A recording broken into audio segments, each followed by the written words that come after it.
Je suis le docteur Annie Katzin, directrice de la compagnie académique de formation et directrice de l'EME Finance, d'où je me tiens devant vous ce soir. Cher DG, et merci à tous d'être là. Je suis heureux d'être parmi vous ce soir à l'occasion de cette présentation. N'ayez crainte, je ne serai pas long, je l'ai promis. Je prends juste le temps de vous passer quelques messages. Nos EME ont été conçus pour vous permettre d'accéder à des savoir-faire correspondant aux plus hauts standards internationaux. Et cela sans avoir à quitter ni votre emploi, ni votre pays. Bien sûr, vous vous en doutez, cela va demander des sacrifices, non seulement à vous-même, mais également à vos proches, à votre famille, et cela pendant de longs mois. Donc, le deal entre vous et nous, c'est que si vous respectez nos règles, notamment d'assiduité et de travail,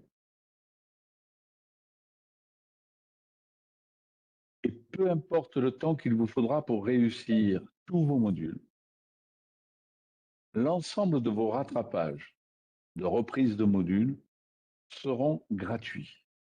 Ça, c'est notre engagement.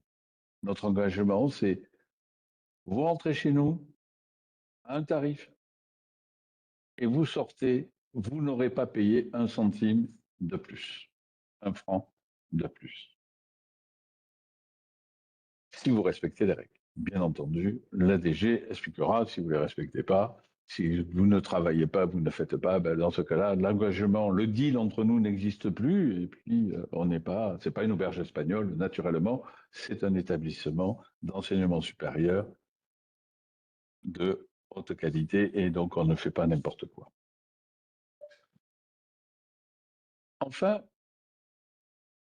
vous êtes légitimement en droit de vous questionner sur l'opportunité de faire un EME en ces temps où l'on annonce que l'IA va tout faire. Sauf que c'est faux, archi faux. Nous formions bien avant la mode de l'IA générative des spécialistes en IA. Et je vous parle donc en connaissance de cause. L'IA, c'est pas d'aujourd'hui, c'est pas d'il y a 3 ans, ça fait 20 ans que ça existe réellement.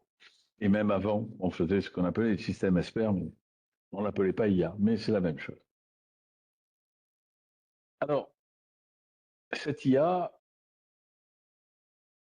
je ne suis pas un révisionniste, hein, cette IA va certes bouleverser le marché du travail, mais plus que jamais, nous aurons besoin de têtes bien faites. Quand je dis nous, c'est l'ensemble des sociétés, l'ensemble de tous les États du monde. On va avoir besoin encore plus de têtes bien faites. Nous aurons donc encore plus besoin d'êtres humains capables de penser et de gérer le monde complexifié par ces agents IA, devenir un monde de plus en plus complexe. L'IA ne simplifie pas, il complexifie. Plus que jamais, pour faire la différence, que vous fassiez un EME ou pas, je vous le donne mon avis,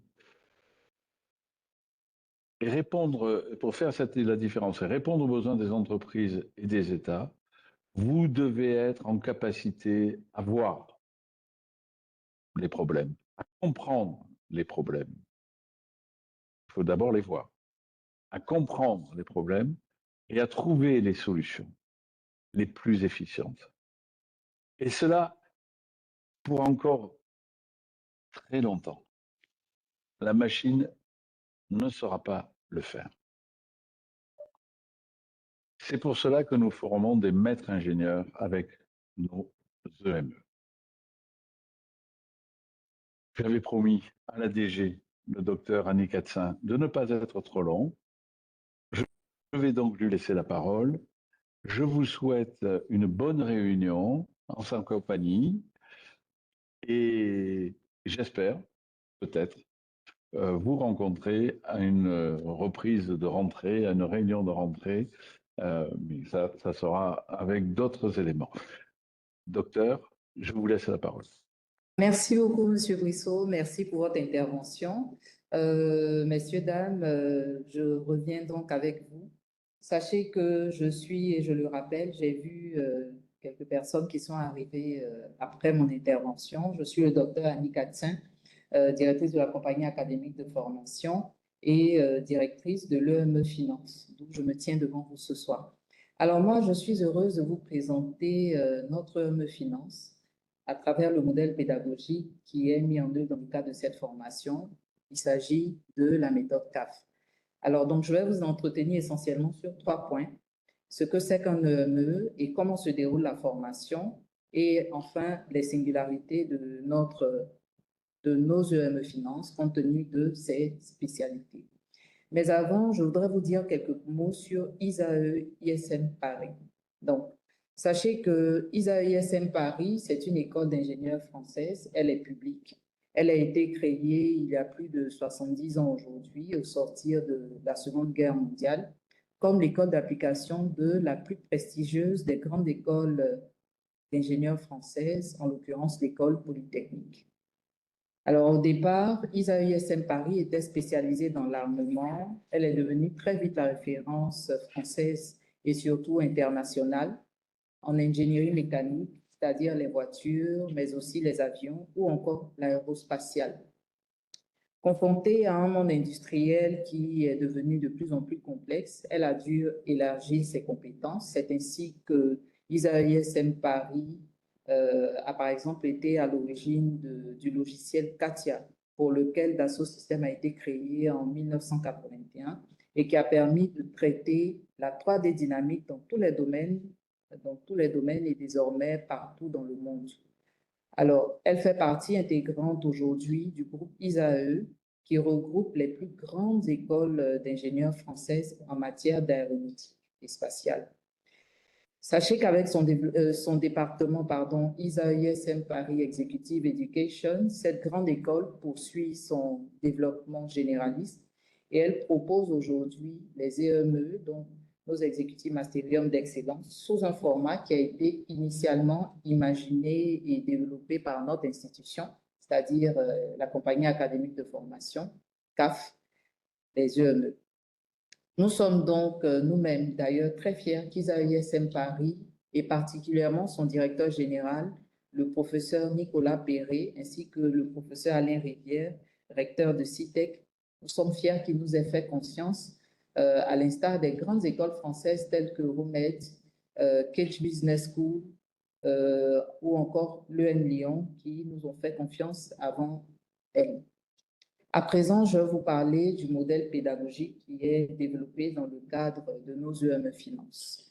Alors, le modèle pédagogique qui est développé ici, c'est la méthode CAF et c'est l'œuvre de M. Brissot, Jean-Michel, vous l'avez vu tout à l'heure, il est intervenu. Il est le président de la compagnie académique de formation, je le rappelle. L'objectif pour lui était de transmettre le savoir-faire au plus grand nombre de personnes et cela à moindre coût. C'est à noter. Il a donc porté son choix sur ce modèle pédagogique qui responsabilise l'apprenant lui-même dans son apprentissage et qui favorise l'acquisition d'un savoir-faire réel. M. Brissot a garanti le succès de ce modèle pédagogique d'une part par l'exigence de contenu orienté vers les compétences à acquérir et d'autre part par l'inclusion d'un véritable accompagnement pédagogique personnalisé à chacun de nos apprenants. C'est d'ailleurs cet apport majeur qui singularise la méthode CAF, qui aujourd'hui a fait plus de 3000 diplômés au monde avec un savoir-faire réel. Donc, il faut noter que plus que les écoles, c'est bien la méthode CAF qui fait des diplômés compétents. C'est vous dire l'importance de cette méthode dans la formation. Alors, à présent, c'est quoi un EME? Quand on parle d'EME, qu'est-ce que c'est? Il s'agit d'un diplôme de niveau Bac+5, c'est un diplôme français. C'est le diplôme d'ISAE ISM Paris. Si vous êtes recruté, vous serez auditeur d'ISM Paris et comme si vous aviez fait la formation à Paris. Sachez que, et c'est important pour vous de le noter, par-delà le diplôme, le plus important, et je le dis et j'insiste, c'est l'acquisition du savoir-faire, l'acquisition de vraies compétences, mais aussi le développement d'un certain savoir-être. Parce que chez nous, on va vous inculquer une mentalité, une façon de faire, une méthodologie, une manière de travailler. Donc, c'est vraiment notre véritable objectif avec l'ensemble des équipes pédagogiques. Nous voulons que nos diplômés soient en capacité, et cela très rapidement, d'accéder aux plus hautes fonctions dans leurs institutions, leurs entreprises et partout. Et à la sortie, vous devez, donc je parle de nos diplômés, pour ceux qui franchiront le pas parmi vous, à la sortie, nos diplômés doivent être capables d'atteindre le niveau d'excellence internationale. Vous l'avez donc déduit, j'en suis sûre, chez nous, on n'achète pas un diplôme. Ce n'est pas parce que vous avez payé une scolarité que vous serez diplômé à la sortie de la formation. Il faut que vous réussissiez et que surtout, vous ayez le niveau exigé. Vous serez alors véritablement un maître ingénieur, il le disait tout à l'heure, M. Brissot, titulaire d'un EME Finance, en l'occurrence pour vous qui êtes intéressé par l'EME Finance. Pourquoi maître? Maître parce que vous serez diplômé et que vous maîtriserez les compétences attachées à votre diplôme, donc les compétences attachées à votre EME Finance, et ingénieur parce que vous aurez acquis les méthodes de l'ingénieur. Chez nous, on va vous enseigner l'esprit ingénieur, les méthodes de l'ingénieur, la démarche de l'ingénieur. Et voilà, par exemple, vous n'allez plus vous satisfaire d'une seule solution à un problème. Lorsque vous serez confronté à une situation, un problème, une seule solution ne va plus vous satisfaire. Bien au contraire, vous allez en exiger plusieurs pour pouvoir faire un choix. Donc, vous serez plus confortable face aux différentes situations ou encore vous allez devenir plus humble parce que, par exemple, le monde des sachants tout sera bien loin derrière vous. Il arrive parfois que quand vous venez ou quand les uns et les autres arrivent dans les formations, on a l'impression de savoir déjà ceci ou cela. Mais quand la formation commence, on se rend compte que non, on n'y est pas du tout. Vous serez donc en mesure de situer une problématique, puis de la placer dans son contexte, de proposer plusieurs solutions applicables à cette problématique, de convaincre bien sûr du choix que vous aurez fait, pour lequel vous aurez opté et bien sûr de mettre en œuvre la solution choisie. C'est important. Vous comprendrez aussi très rapidement l'intérêt et la nécessité du travail à plusieurs devant l'importance des sujets que vous aurez à traiter. Vous serez 7 maîtres de votre art, ce qui veut dire qu'il n'y aura plus personne au-dessus de vous. Vous êtes un maître ingénieur, vous êtes maître de votre art, il n'y a plus personne au-dessus de vous, mais en contrepartie, vous allez devoir assumer vos décisions. S'il n'y a plus personne au-dessus de vous, vous prenez des décisions, vous les assumez. Et c'est pour cela qu'un bon maître ingénieur doit savoir s'entourer et vous comprendrez très vite l'importance de travailler à plusieurs. Voilà. Vous allez souvent, au cours de cette formation, vous l'aurez compris, travailler en autonomie, mais aussi en groupe. Alors, comment elle va se dérouler la formation de façon concrète et pratique? Vous allez alterner le travail en autonomie depuis chez vous et puis le travail en groupe par moment lors des séminaires. Sachez que les EME Finance, donc pour parler des différentes spécialités, sont divisés en modules qui sont indépendants et chaque module divisé en 3 grandes phases. Donc, je vous en parle. La première phase, c'est la phase pendant laquelle vous allez travailler sur la plateforme pédagogique, donc sur eBidon. Vous disposerez des cours et des tests pour que vous puissiez vérifier votre bonne compréhension. Alors, l'objectif ici est de réussir complètement les tests qui vous seront soumis. Les réussir à 100%. En entreprise, il n'y a pas de demi-solution, hein. Il n'y a pas de solution en partie. Si on est confronté à un problème, il faut le solutionner complètement. Donc, les tests, il faut les réussir et les réussir complètement. Vous pouvez par conséquent en faire autant de fois que nécessaire jusqu'à l'obtention de la note maximale. Qu'est-ce que ça veut dire? Ça veut dire que chez nous, on ne vous censure pas ou on ne vous évalue pas au nombre d'essais que vous faites. Vous êtes libre de le faire autant de fois que nécessaire jusqu'à l'obtention de la note maximale. Donc, si la note maximale est 100, quand j'arrive à 70, je ne dois pas me dire, ah bon, j'ai eu un bon score, donc je m'arrête là. Il faut que j'atteigne les 100%. La deuxième phase, c'est celle du séminaire. Et cette phase-là se déroule, donc le séminaire, il se déroule en week-end. il se déroule le week-end. Vous allez avoir à travailler la plupart du temps en groupe au cours du séminaire et vous allez avoir à travailler sur un sujet qui sera orienté sous l'angle du module que vous étudiez. La troisième phase, c'est l'examen. L'examen qui vient clôturer le module qui a commencé. Donc, quand vous regardez le module, vous avez la phase où vous travaillez sur la plateforme pédagogique. Ensuite intervient le séminaire et enfin l'examen. Donc, pour un module qui va durer, par exemple, 4 semaines, il faut compter à peu près 3 semaines pour la première phase, donc celle où vous travaillez en autonomie sur la plateforme pédagogique. Donc, c'est la première phase. Et puis, au terme de la dernière semaine, interviendra le séminaire et l'examen. L'examen, vous le faites sur une plateforme dédiée et il intervient en général les soirées à 18h. Pour ce qui est de la finance, c'est de mémoire les mardis soirs à partir de 18h GMT. Chaque participant pourra se connecter à la plateforme d'examen et pour son examen. Les singularités de nos EME Finance, je vous en parle. Pour ce qui est des singularités, notez que vous allez travailler un seul module à la fois. On ne cumule pas les modules. Lorsqu'un module ouvre, un chapitre ouvre, vous travaillez sur ce module-là. Au terme du module, interviennent le séminaire et l'examen. Le module est clôturé. Il passe un autre module ouvre. Vous allez être évalué sur votre assiduité, votre travail fourni et bien sûr sur votre compréhension et les savoir-faire acquis. Ça, c'est pour l'évaluation.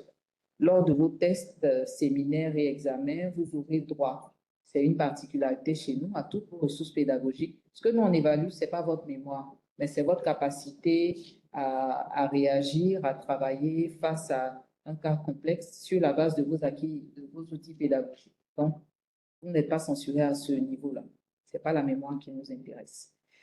La présence au séminaire et aux examens, c'est une obligation. Donc, elle est obligatoire. Il n'y a aucune excuse qui est acceptée. En début de formation, on vous met à disposition le planning prévisionnel. On aura le temps, vous aurez le temps de le voir pour ceux qui seront retenus pour la formation. Et il vous permet de vous organiser. Donc, vous avez tout le déroulé de la formation depuis le premier module jusqu'au dernier. Du coup, ça vous permet de vous organiser pour être présent aux différents séminaires. Voilà. Et c'est pareil pour l'examen, il faut y être, il est obligatoire. Pour ceux qui candidatent pour l'EME2, je parle du module projet. Il fait partie de l'ADN de nos EME et c'est en EME2, donc en EME2 qu'on le voit. Il pèse à lui seul 30 crédits, il n'est pas optionnel, il est indispensable pour la diplomation.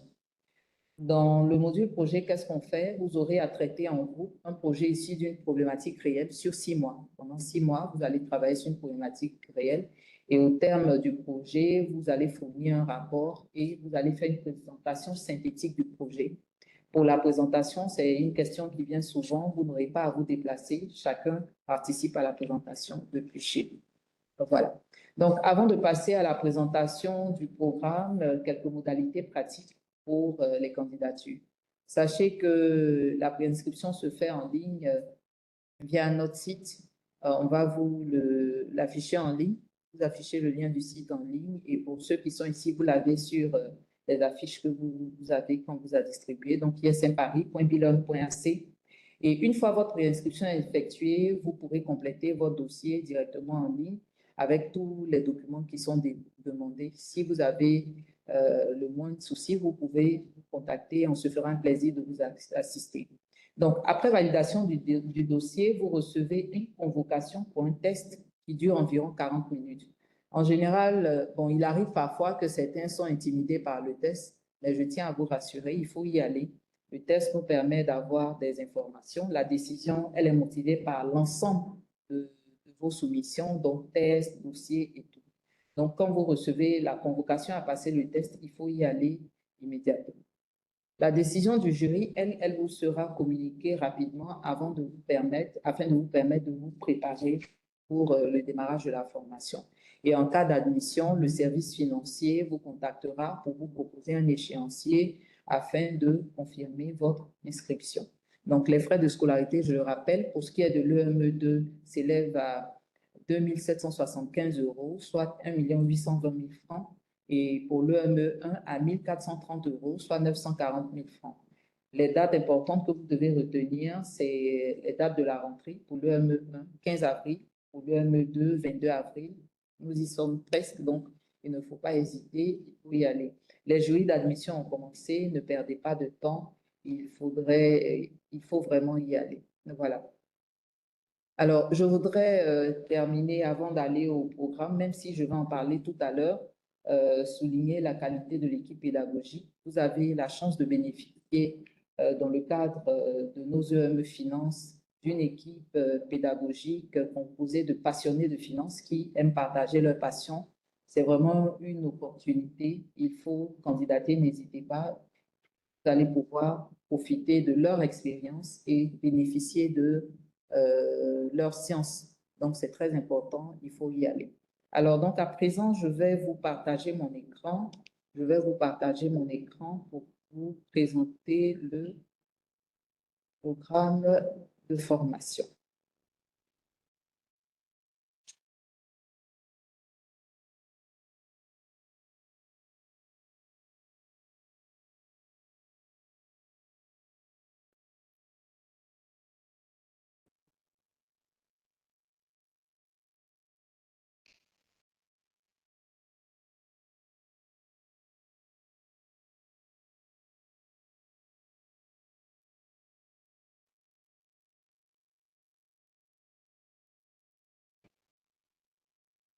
Alors, là, vous avez mon partage.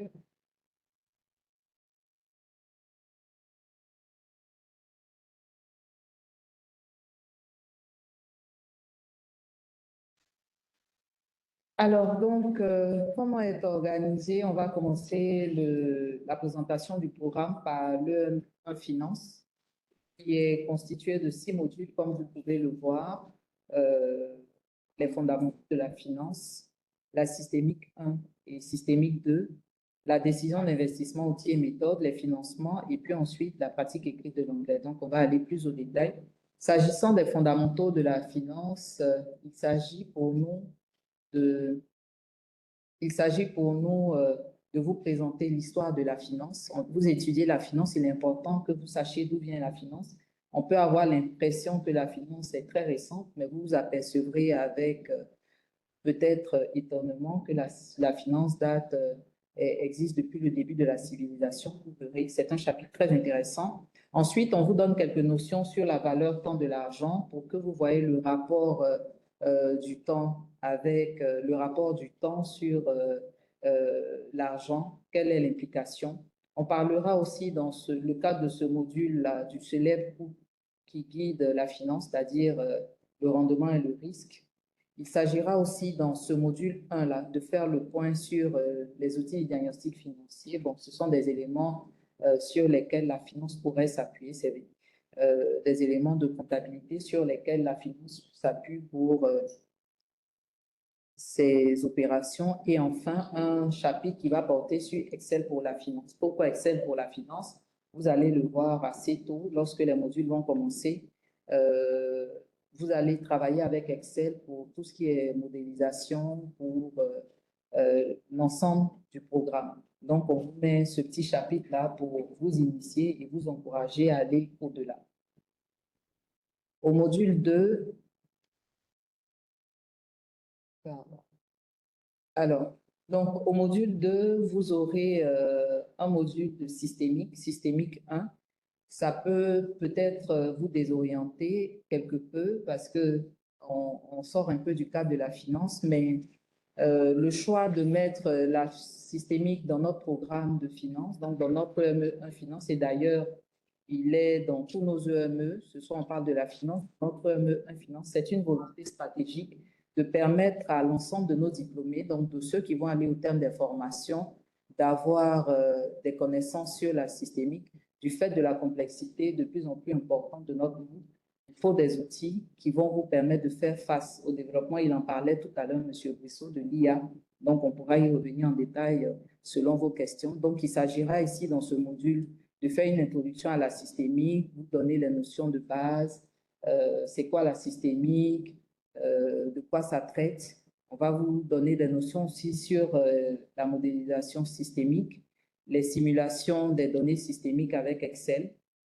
Et puis, vous verrez aussi dans ce même module de systémique, le contrôle par boucle de rétroaction, la logistique systémique et la culture de la pensée systémique, pour ce qui est du module 1 de systémique. Ensuite, après ce module de systémique, vous aurez un second module, toujours de systémique, donc modélisation systémique. Et avec ce second module, vous avez une introduction à la systémique des flux. Donc, dans la systémique des flux, il s'agira pour vous de voir des notions de compréhension sur la nature et l'importance de l'interaction des complexités qu'on a. Ensuite, la modélisation et la simulation des flux. Donc, pour ce qui est des flux, vous aurez des diagrammes, les méthodes des diagrammes de stock de flux.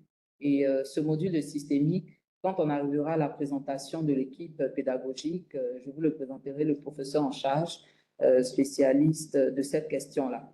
Et puis, vous ferez les applications de la systémique à différents domaines, flux logistiques, flux financiers, flux en psychologie sociale et flux en data et informatique. Après, le module 4 traitera de quoi? De la décision d'investissement, donc outils et méthodes. Donc, dans ce module, on va regarder tout ce qui est investissement en avenir certain, comment l'investissement se comporte. On va traiter des questions de détermination de flux, le coût des ressources internes et externes. Donc, dans un projet d'investissement, il faut bien prendre en compte les coûts, donc voir comment les coûts évoluent. Les critères de choix d'investissement également, ce qui intéresse l'investissement. Donc, il s'agira dans ce module 4-là d'épiloguer sur l'investissement. Et enfin, pour faire le couple, il s'agira en module 5 des financements.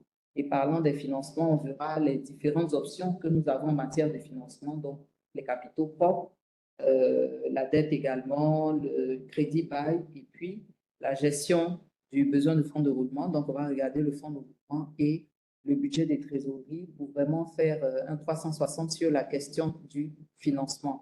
Et puis enfin, le cinquième module sera le module d'anglais. Pour le module d'anglais, il s'agit d'un module de pratique écrite de l'anglais que vous allez faire sur une plateforme particulière pour ceux qui sont intéressés par l'EME1 Finance. Et là, cette plateforme particulière-là, c'est la plateforme Otherland. On aura le temps d'en parler au moment des réunions de rentrée pour ceux qui franchiront le pas et seront retenus. Alors, après l'EME1, je vous entretiens maintenant sur l'EME2. Sachez que notre EME2 Finance est scindé en deux parcours, donc deux spécialités. Une spécialité finance d'entreprise, une spécialité ingénierie financière. Je sais que la question viendra peut-être après, pourquoi choisir la finance d'entreprise et pas l'ingénierie financière, mais on aura le temps de répondre à cette question-là.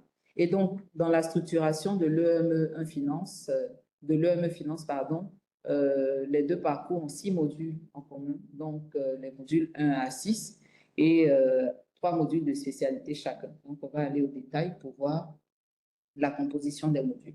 Donc, pour ce qui est du module 1, il s'agit des prérequis. Et pour les prérequis, on fait, retourne un peu sur le programme de l'EME1 Finance pour faire un rappel de mémoire. Je peux vous assurer que c'est toujours important, hein. Même pour ceux qui vont candidater directement sur l'EME2, les prérequis, c'est important. On rappelle les modules de l'EME1 pour vous donner les outils et rudiments nécessaires pour faire un rappel de mémoire et surtout être à l'aise dans la suite de la formation. Au module 2, il s'agira de la décision d'investissement 2, donc des chapitres plus évolués. Donc, on va prendre en compte maintenant dans la décision d'investissement les notions de risque. On va prendre en compte le risque. On va étudier, si on est sur un projet d'investissement, la faisabilité financière du projet d'investissement. On va regarder aussi le tableau de financement et des cash flows dans le cadre de l'investissement. Et puis enfin, regarder tout ce qui est en rapport avec la valeur du projet d'investissement. Donc, pour ce qui est de ce module 2, il s'agira de ces aspects-là. Enfin, dans le module 3, donc à la suite du module 2, on aura les autres finances. Alors, ce module-là, c'est un module que j'aime bien. Déjà, son appellation haute finance, ça attire l'attention. Dans les autres finances, qu'est-ce qu'on veut vous présenter? On veut vous présenter dans les autres finances les autres approches de la finance. Par exemple, au chapitre 1, on va faire le point sur les risques attachés aux instruments financiers. Donc, on va parler des instruments financiers et puis les mettre en rapport avec le risque rattaché. Dans le chapitre de autres instruments de financement, on va aller au-delà des instruments classiques pour faire un tour sur des instruments particuliers. Et puis, en chapitre 3, c'est un chapitre ou un module qui est assez dense. On va faire un petit tour sur la finance verte, rappeler des notions de finance islamique et faire un clin d'œil à la crypto-monnaie et puis d'autres approches de la finance. Il s'agit pour nous de vous montrer quelques évolutions et avancées dans le domaine de la finance et puis enfin l'utilisation de l'intelligence artificielle dans la finance. On va faire un rapprochement pour voir comment l'intelligence artificielle intervient dans la finance. On en arrive au module 4, dans lequel on va traiter des questions des produits dérivés, donc marché et options. Bien entendu, on va faire un tour sur cette théorie des options en elle-même et puis voir tous les aspects, loi binomiale, les modèles de marché, et voir l'analyse, les comportements même sur les marchés de tous les produits dérivés. On va analyser aussi les taux d'intérêt, les rendements, la volatilité. Et on va finir avec le chapitre 5 qui va traiter des options.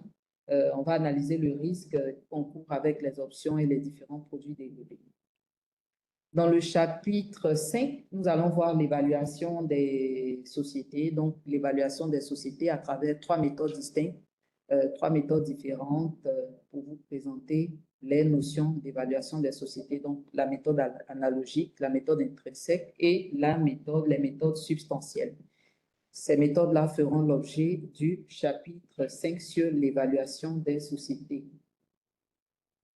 Dans le chapitre 6, on fait un clin d'œil à la finance comportementale. C'est un chapitre très passionnant. Je me rappelle, bon, j'essaie d'aller vite, mais je me rappelle lorsqu'on a fait ce module pour la première fois, au début, les étudiants étaient un peu, ils se disaient, ben, qu'est-ce qu'on peut faire dans ce module? Et après le séminaire, pendant le séminaire, j'ai eu des retours très positifs de ce que ça leur apportait et surtout du pragmatisme ou des aspects très pratiques de ce module dans le cadre de leur formation.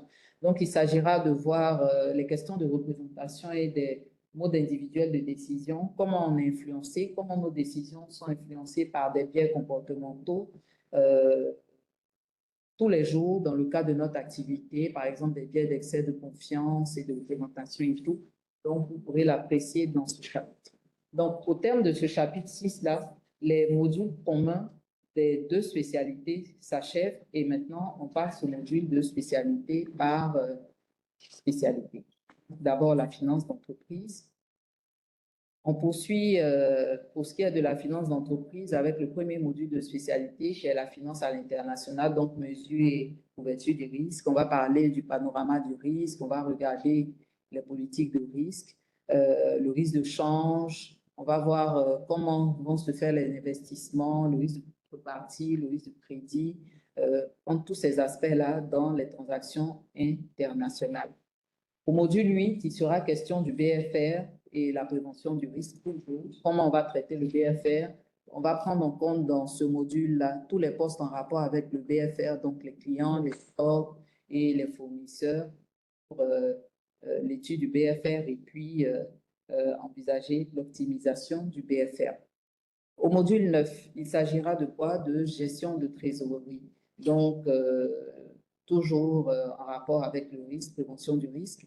On va voir ce que c'est que le métier de trésorier, les principales fonctions, les comptes bancaires. Le chapitre 2, lui, sera le cadre des prêts, des facilités de crédit et tous les aspects qui vont dans ce sens. Au chapitre 3, on va traiter des escomptes, de la facturage. Donc, vraiment, tous les outils qui nous permettent de traiter de la trésorerie. Et puis, dans le chapitre 4, on traitera de la prévision des flux et la vision d'ensemble qu'on peut avoir de la trésorerie. Avec ça, enfin, le dernier chapitre de spécialité de la finance d'entreprise et nous avons maintenant l'ingénierie financière. L'ingénierie financière va débuter par un module de droit, donc le droit appliqué à l'ingénierie financière. Il s'agit ici de voir les textes de loi qui permettent de soutenir les différents montages financiers que les ingénieurs financiers ont à faire dans le cadre de leurs fonctions, donc les opérations de cession, de contrôle, de fusion-acquisition, toutes ces opérations-là qui entrent en ligne de compte dans le cadre de l'ingénierie financière, il faut savoir leur fondement au niveau du droit. Qu'est-ce que le droit dit? Comment le droit les encadre? Parce qu'il faut connaître la loi pour pouvoir faire des montages financiers efficaces pour les entreprises. Et donc, après ce module de droit d'ingénierie financière, on va passer au module 8 qui porte sur du holding au LBO. Donc là, on a vu ce que dit le droit des différents montages. Maintenant, il sera question de voir ces montages eux-mêmes à proprement parler, donc sous l'angle financier. Là, dans le module premier de spécialité, on abordait ces modules-là sous l'angle juridique. Là, maintenant, on va les aborder sous l'angle financier et voir les différents montages qu'on a, les outils de gestion financière dans le cas des holdings, le mécanisme de financement des LBO, comment ça se comporte, comment structurer une opération de LBO. Enfin, le dernier module de spécialité sera celui des fusions-acquisitions. On est en ingénierie financière, prise de contrôle, fusion-acquisition. Et donc, on va avoir dans ce module des notions de base des fusions-acquisitions, le déroulement d'une fusion-acquisition, une acquisition à la loupe. Donc, ce sont des modules très pratiques pour vous permettre de voir comment une opération de fusion-acquisition est conduite. Voilà. Donc, globalement, voici les 9 modules de spécialité, les 3 modules de spécialité pour l'ingénierie financière. Donc, je rappelle, 6 modules en commun et 3 modules de spécialité pour chacune de nos spécialités, finance d'entreprise et ingénierie financière. Alors, à présent, l'équipe pédagogique. Qui et comment ces EME Finance sont encadrées? L'équipe pédagogique est constituée de moi-même, Dr Atsin, maître assistant, diplômé des sciences de gestion, Université Félix Houphouët-Boigny, directrice pédagogique de votre EME Finance. Ensuite, vous avez le professeur Alain Rivière, il est professeur des universités, il est directeur d'ISM Paris Executive Education, il est recteur de CITEC. Vous avez également le professeur Alassane Ouattara, qui est maître de conférence, qui est maître assistant des universités. Il est enseignant-chercheur permanent et directeur de la recherche et de l'innovation au CESAC. Vous avez aussi le professeur Sophie Rénal, qui est avec nous aussi, qui est experte en fusion et acquisition. Vous avez M. Abdel Koulibaly, qui lui est spécialisé dans l'audit, l'évaluation des projets et la mise en place de systèmes de management conformes aux normes internationales. Et enfin, le professeur Monsef Hamadi, maître de conférence, il est HDR, donc habilité à diriger des recherches, docteur de l'École centrale Paris, directeur de l'EME Complexité, qui est en charge des 2 modules de spécialité, les 2 modules de systémique. Voilà. Donc, voici l'équipe pédagogique qui vous est présentée. Bon, on va parler un peu de la notation. La notation, dans le cadre de notre formation, c'est un ensemble, l'examen, les séminaires et aussi le travail que vous avez à faire sur la plateforme eBilog. Voilà. Donc, globalement, voilà ce que je pouvais vous dire pour ce qui est de cette réunion de présentation. Je vais maintenant me soumettre à vos questions. Donc, je vous remercie de m'avoir suivi avec l'attention que j'ai observée. Je suis maintenant disponible pour répondre à toutes vos questions et préoccupations. Merci.